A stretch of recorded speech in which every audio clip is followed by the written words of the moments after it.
decided to record this video at this my swimming spot, this amazing island that I try to come every morning and swim. So when I think of Paris, when I think of my 20s, when I was 20-some years old, I don't think of a place. I think of a feeling. This painting is of a Café Mazet in Latin Quarters, where I lived in Paris, and it's not far from Shakespeare and Company. I used to go to that bar, I guess,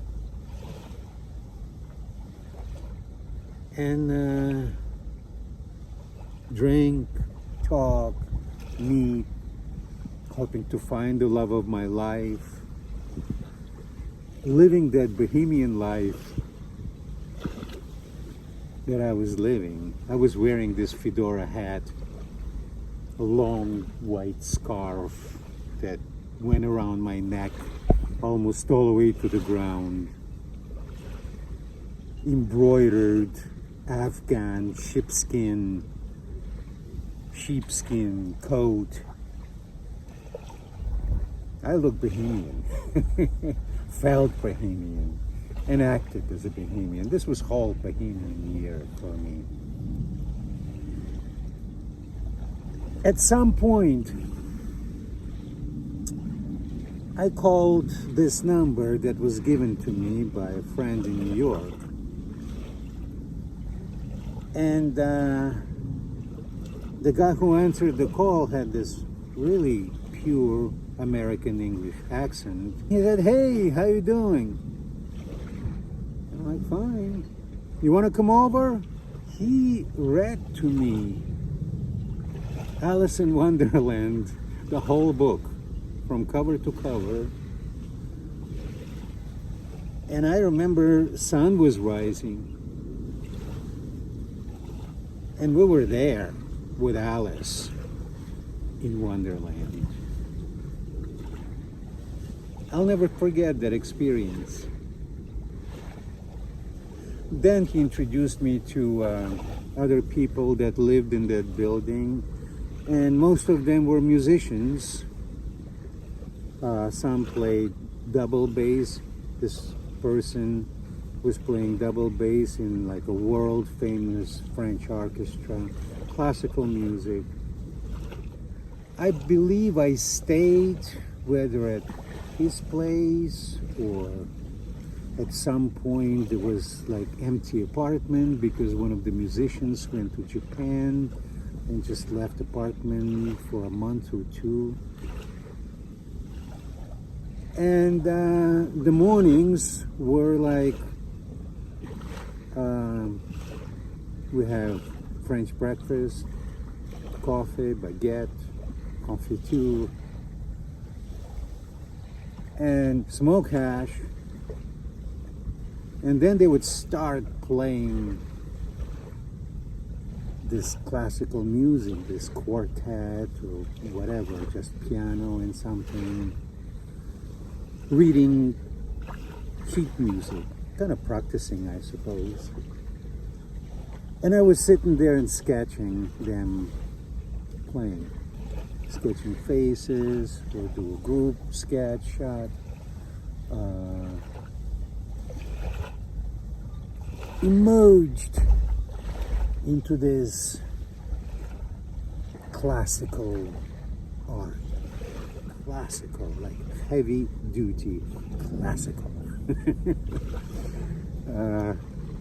To tell you the truth, I kind of later in my artistic career, I got stuck in the classical style and just could not unstick myself.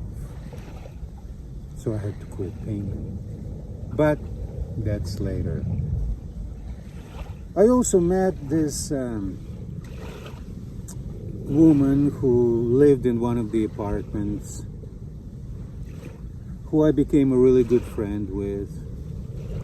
I ended up painting an abstract painting on the wall. I think she lived in a studio apartment. And then I also painted a big abstract mural in the courthouse downstairs.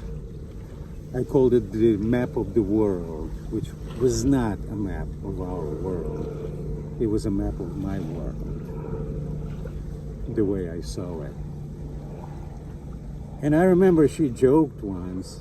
She said, "Alexi, sometimes your painting is driving me crazy because I look at it all the time.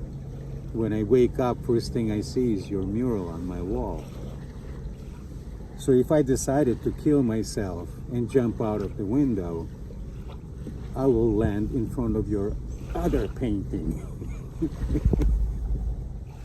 So the Paris year went on. My roaring 20s were roaring. See, back then I would just draw and paint all the time. I would sit in the cafe and I had this tiny little watercolor set, tiny little sketchbook, as well as my diary, and would sketch and paint watercolors, then later go to that school and do life drawing painting. Then I go to the museum and do the copy. It's really, I really believed 100% that I will become a famous artist one day. And I'm not going to dwell on that I didn't make it as an artist. I did make it as who I am right now. That's all that matters. That year in Paris taught me how to look at art from my perspective, engaged my soul into the art, and receive from it what I really needed to receive. And that's the feeling I get when I think of my year in Paris, when I think of my roaring 20s. It really changed my life, which sounds hokey. Ooh, it changed my life. But it did. It just did. So, I don't know. I think I'm onto something, guys. Subscribe, watch, click, enjoy, whatever. I don't really care about the click base and how many people are viewing. What I care about is to record my life before I become too old and senile and forget it.